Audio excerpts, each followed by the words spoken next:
วันที่5แต่งงานสวยนะคะไม่สวยสักวัน อภิวาเทมิสวากขาโตภะคะวะตาธัมโมธัมมังนัมมัสสามิสุปฏิปันโนภะคะวะโตสาวกสังโฆสังฆังนะมามิมัจยังพันเตวิสุงรักขณัฏฐายาติสรณเนนะสหปัญจศีลานิยาจามาทุติยัมปิมะยังพันเตวิสุงรักขณัฏฐา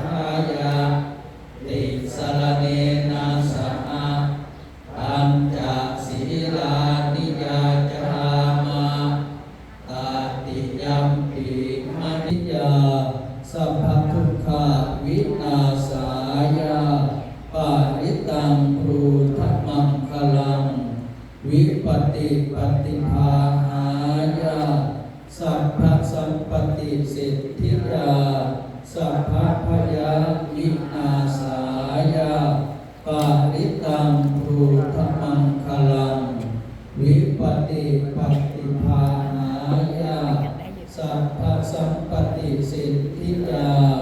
สัพพโรคาสัมพุทโธวิชชาจรณะสัมปันโนสุขโตโลกวิทูอัญโยตโลปุริสดัม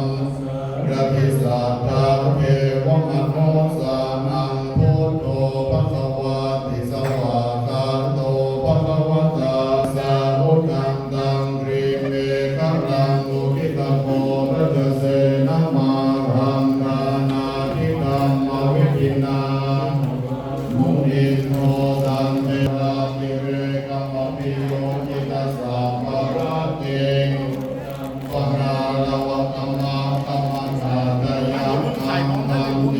สุนังสัพพินาทิตวานโมเมโสตังเส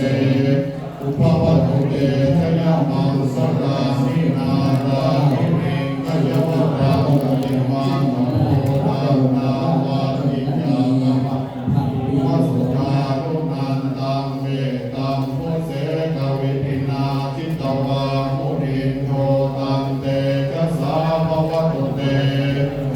มาลาติตถากัมมันติหังอสุขารุนันตังกาวันติโยชนะปะตัมปุริมาลวันตังวิสังขตมโนชิตวามุนิโยตังเตชะสาภวตุเตชะยมังคัตวานักขาตมุตรังปินิยาอินจายโกตวัจนังกนักายมาเกสันเตนะโสภวิทินามุนิโยตังเตตุเตชะยมังคัตรัง